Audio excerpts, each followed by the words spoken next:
வணக்கம். நான் கவிதா. எனக்கு நடந்த ஒரு விஷயத்த உங்களோட ஷேர் பண்ணிக்கலாம் அப்படின்றது தான் இந்த வீடியோ. உங்களுக்கு டைம் இருந்தா இந்த வீடியோ முழுசா பாருங்க. எங்க வீடியோ உங்களுக்கு பிடிச்சிருந்தா சப்ஸ்கிரைப் பண்ணுங்க.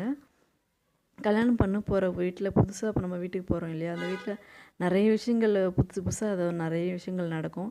சில விஷயங்கள் வெளியே சொல்ல முடியாத அளவுக்குலாம் நடக்கும். சில விஷயங்கள் வெளியே சொல்கிற மாதிரிலாம் இருக்கும். அந்த மாதிரி தான் எனக்கும் நடந்தது.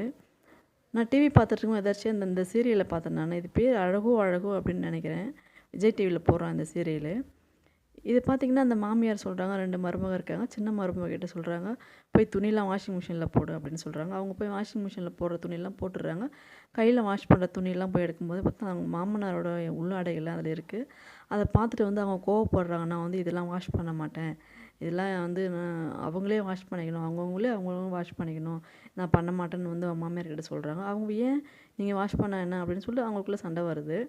அப்புறம் இன்னொரு மருமக சொல்கிறாங்க, "அதெல்லாம் தப்பு. இதெல்லாம் பண்ணக்கூடாது" அப்படின்னு சொல்கிறாங்க. இது வந்து நான் எதர்ச்சியா டிவி பார்த்துட்டு இருக்கும்போது, நான் மாத்தும்போது இந்த சீரியல் நான் பார்த்தேன். அப்படியே என்ன பார்த்தோனே எனக்கு ஞாபகம் வந்துச்சு. இதே மாதிரி தான் எனக்கும் நடந்தது. ஆ நான் கல்யாணம் பண்ணி வந்த புதுசுல அப்படித்தான் என்னையும் இதெல்லாம் துவைக்க சொன்னாங்க. நானும் துவைச்சேன் இதெல்லாம். சரி எல்லார் வீட்லேயும் பண்ணுறது தான் போல இருக்கு இதுவும் அப்படின்னு சொல்லிட்டு நானும் அந்த உள்ளாடைகள்லாம் நானும் வாஷ் பண்ணேன். அப்புறமேட்டுக்கு வந்து எப்பவுமே நான் என்ன தான் வாஷ் பண்ண சொல்லுவாங்க. நான் வாஷ் பண்ணி போட்டுட்ருந்தேன். இது வந்து என்னை இவ்வளோ கொடுமைப்படுத்துறாங்க, டார்ச்சர் பண்ணுறாங்கன்னு கூட எனக்கு தெரியல எனக்கு. அந்த அளவுக்கு விவரம் தெரியாமல் இருந்தது எனக்கு. நான் வாஷ் பண்ணிகிட்ருந்தேன் ரொம்ப நாள். அதுக்கப்புறம் தான் ஒரு நாள் நான் இங்கே ஆஃபீஸில் சொன்னேன், "இந்தமாரி நான் துணிலாம் நான் வாஷ் பண்ணுவேன்" அப்படின்னு சொல்லும்போது தான் எனக்கு வந்து ஆஃபீஸில் திட்டினாங்க. "நீ ஏன் இதெல்லாம் வாஷ் பண்ணுற? இதெல்லாம் நீ பண்ணக்கூடாது. அவங்கவங்களே அதை பண்ணிக்கணும். இல்லைன்னா அவங்க மாமியார் வந்து பண்ணணும் அதை. நீலாம் அதை பண்ணக்கூடாது. அதெல்லாம் ரொம்ப தப்பு" அப்படின்னு சொன்னாங்க. அதுக்கப்புறம் தான் எனக்கு தெரிஞ்சது, ஓ இதெல்லாம் தப்பு போல இருக்குது. நம்ம பண்ணக்கூடாது இந்த விஷயத்தெல்லாம். யார் வீட்லேயும் பண்ண மாட்டாங்க போல இருக்குது. நம்மள பண்ண சொல்கிறாங்க அப்படின்றது எனக்கு புரிஞ்சுது. ஆனால் நான் வந்து இது யார்கிட்டயும் நான் சொல்லலை. சொல்லியிருந்தா ஒரு விஷயம் தெரிஞ்சிருக்கும் தப்புன்னு. ஏன்னா நான் வந்து லவ் மேரேஜ் பண்ணிக்கிட்டேன் இல்லையா? இது வந்து எங்கள் வீட்லேயும் சரி, ஏன்னா எங்கள் அக்கா தங்கச்சியோட ட்ரெஸ்ஸு கூட நான் வாஷ் பண்ணது கிடையாது நான். எங்கள் வீட்லேயும் நான் வாஷ் பண்ணதே கிடையாது இந்த மாதிரிலாம். ஆனால் இங்கே வந்து நான் வாஷ் பண்ண சொல்லும்போது, சரி ஓகே நம்மள பண்ண சொல்கிறாங்க அப்படின்ட்டு நானும் பண்ணிட்டேன். நான் எதிர்த்துலாம் நான் பேசவே மாட்டேன். அந்த அளவுக்கு எனக்கு தைரியமும் கிடையாது எனக்கு. இப்போவாவது எனக்கு இது சொல்கிற அளவுக்கு எனக்கு தைரியம் வந்திருக்கு. அப்போ அந்த தைரியம் கூட எனக்கு கிடையாது. நான் வந்து எல்லாரோட இன்வரும் நான் வாஷ் பண்ணுவேன். அதேமாதிரி குளிச்சுட்டு பாத்ரூமில் அப்படியே கழட்டிக்கே பாத்ரூமில் ஒரு முள்ளில் போட்டு வந்துடுவாங்க. அது எல்லாத்தையும் எடுத்து நான் வாஷ் பண்ணி போட்டிருக்கேன். அந்த மாதிரிலாம் நான் வந்து ரொம்ப அப்படியே என்ன சொல்கிறது, ஒரு அடிமை மாதிரிலாம் நான் வாஷ் இருந்திருக்கேன் நான். ஆனால் இப்போ நினைக்கும்போது நம்ம எவ்வளோ எந்த மாதிரிலாம் நம்ம ட்ரீட்மெண்ட் பண்ணியிருக்காங்க பாரு அப்படின்னு இப்போ நினைக்கும்போது எனக்கு அவ்வளோ கஷ்டமாக இருக்குது எனக்கு. அப்போ வந்து எனக்கு விவரம் தெரியல. அதேமாதிரி நம்ம யாரையும் நம்ம சொல்ல முடியாது. புது இடம், புது வீடு நம்ம எதுவும் சொல்ல முடியாததுக்காக நம்ம எல்லாத்தையுமே நான் பொறுத்துக்கிட்டு இருந்தேன் நான். இப்போ எதாச்சும் இந்த சீரியலை பார்க்கும்போது வந்து எனக்கு ஞாபகம் வந்து எனக்கு நடந்த விஷயம் எனக்கு ஞாபகம் வந்தது. நாமளும் ஒரு காலத்தில் இப்படி தானே இருந்தோம் அப்படின்னு சொல்லிட்டு. ஆனால் இந்த மருமகளாவது இப்போ நான் வாஷ் பண்ண மாட்டேன் அப்படின்னு சொல்கிற அளவுக்காவது தைரியம் இருக்குது. ஆனால் எனக்கு அப்போ வந்து அந்த தைரியம் கூட கிடையாது. அவங்க என்ன சொன்னாலும் நான் செஞ்சுட்டு போயிடுவேன். அவரது மட்டும் கிடையாது. அவங்க வீட்டில் இருக்கிறவங்க எல்லாத்தையுமே நான் வாஷ் பண்ணிக்கிறேன்.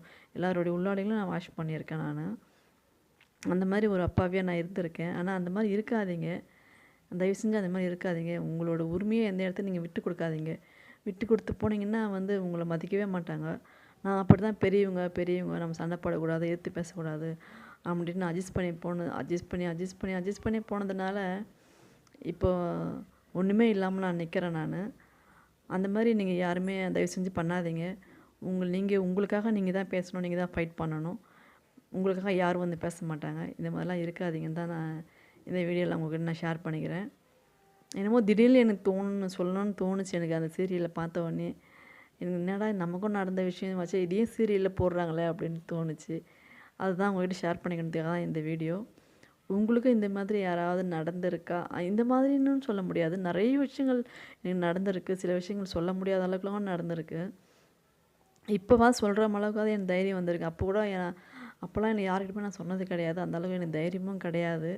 அந்த அளவுக்குலாம் எனக்கு நடந்திருக்கு. ஆனால் இப்போ நினச்சி பார்க்கும்போது எவ்வளோ கொடுமைப்படுத்தியிருக்காங்க, எவ்வளோ அசிங்கப்படுத்தியிருக்காங்க, எவ்வளோ அவமானப்படுத்தியிருக்காங்க அப்படின்னு இப்போ எனக்கு தோணுது எனக்கு. ஆனால் அப்போல்லாம் சரி இப்படி தான் இருக்கும் போல், ஜாயிண்ட் ஃபேமிலியில் இருந்தால் இப்படி தான் இருக்கும் போல் அப்படின்றதுக்காக நான் வந்து எல்லாத்தையும் அட்ஜஸ்ட் பண்ணிட்டு போயிருந்தேன். ஆனால் அட்ஜஸ்ட் பண்ணுறதுனால தான் நம்மளை வந்து நமக்கு வந்து மரியாதை கிடையாது. அதனால் தயவு செஞ்சு அந்த மாதிரி பண்ணாதீங்க. நமக்காக நம்ம தான் ஃபைட் பண்ணணும். இந்த வீடியோ உங்களுக்கு பிடிச்சிருந்தா சப்ஸ்கிரைப் பண்ணுங்கள். நன்றி, வணக்கம்.